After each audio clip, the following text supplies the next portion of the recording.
Ken is my godfather. He's been a part of my life since I was born. Throughout time, he's been a part of my family. I've worked with Ken, in a sense, off and on for some time, since I was probably a teenager.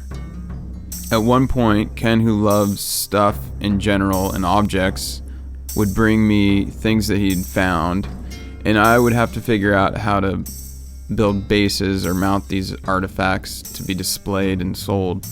So when my mom brought up the idea of producing a piece of art in honor of Ken's career at JFS, where he'd been the CEO for 38 years, I was honored and excited to take on this project. I had a bunch of different ideas. I started sketching things that might work for this project.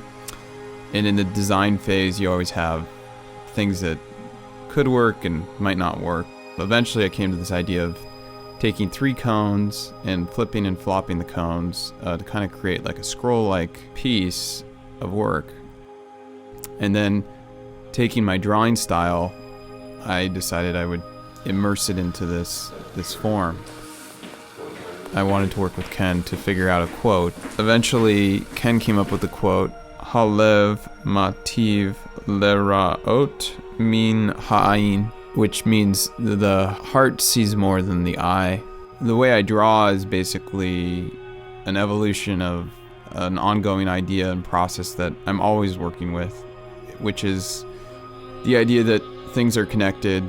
We're all connected in a sense. I'm putting elements of humans and flora and fauna into the work, and I want the viewer to be able to see things within the work. I don't want to show them something. I want them to see it for themselves.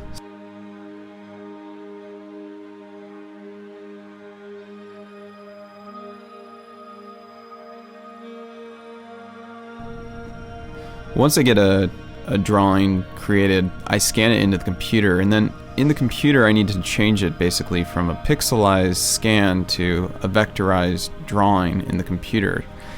So this vectorized drawing for the sculpture needed to be tabbed, so I drew it in one large drawing, and then it had to be broken into 3 parts.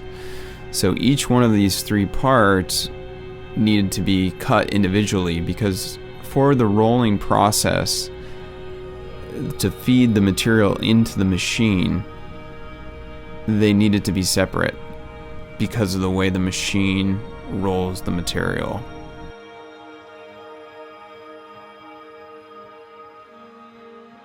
So what you're seeing here is a water jet cutting machine, and what this machine does is converts that computerized drawing to a toolpath, and it transfers that drawing to cutting out the metal.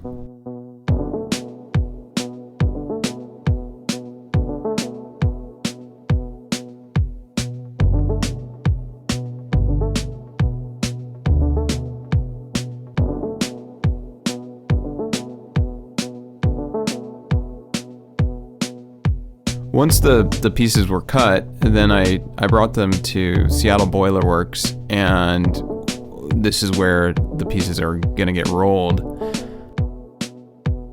Seattle Boiler Works only had one employee, a man named Lynn, who actually rolls cones. So this whole process wouldn't have been able to happen if this man here didn't accept taking on this job. And I had to really talk him into doing this project because it's something that they just don't normally do.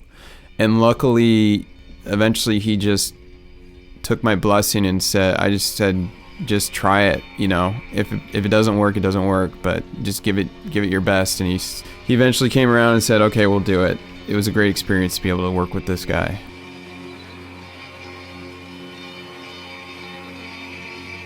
So these profiles had to be cut exactly to the 1/100th of an inch almost, so that when they get rolled up, they take on the form of these cones and they would sit flat. There wasn't an easy way to do this. If I left the templates with the metal inside and rolled the metal, then when we went to take out the metal, it would have been extremely hard to get it out.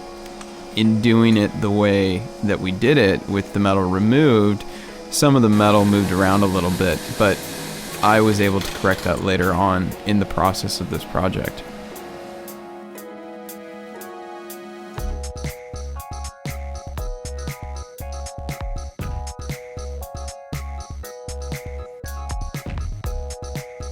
So once the cones were rolled, I had to go to an entirely different shop.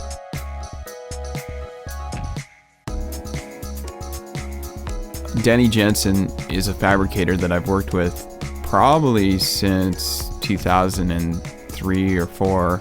He worked for a company in Seattle called Galassa, which they made high-end architectural parts and furniture. And Denny is kind of a jack of all trades. He works as a machinist, and you bring him a piece of metal and he'll know how to put it together.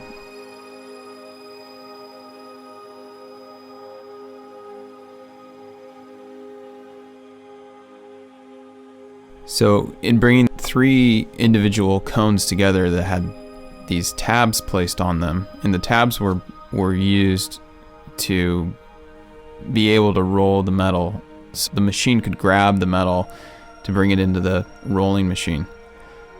So we had to remove the tabs, and then these templates, in a sense, had to be welded together to create the sculptural form at the end of the day. It was methodically laid out in the design aspect, but the reality of the metal, it wanted to move around once the tabs were taken off. So there were a lot of clamps that needed to be used, and we put copper bars underneath the welding, because the weld heats the metal up so much that it would move the metal around, which would change the dimension. So by putting a piece of copper underneath these welds, it reduced that, and the copper would absorb the heat. After the welding, then we had to do some kind of dry forging, in a sense. We had to move the metal around a little bit. The last part after everything was finished was figuring out how to mount the sculpture to the base or the ground where it was going to end up. And we machined some feet. It seemed like the simplest way to get this thing to sit on the ground. I originally wanted to put it on some kind of plinth or base, but being that the patio where the sculpture was going to end up being was a floating patio, we weren't sure about how much weight we could actually put on this patio. After the sculpture was put together and pretty much finished in its raw form, then the powder coating process of coating the steel to protect it took place. I used a company called RMC, which I was very happy with their result. Once the piece had been powder coated, basically the last part of the project is getting it into the site and installing it.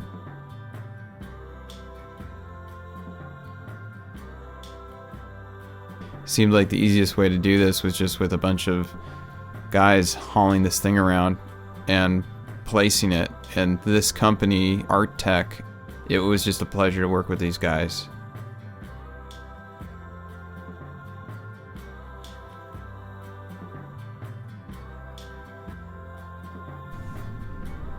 The resting place for the sculpture, ironically, is sitting in front of Ken's old office in the old JFS building where he spent most of his career working.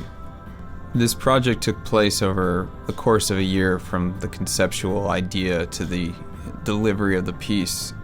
It's been an honor to produce something in celebrating the career of Ken Wienberg. It's a way to remember how he has lifted up the greater community through his work.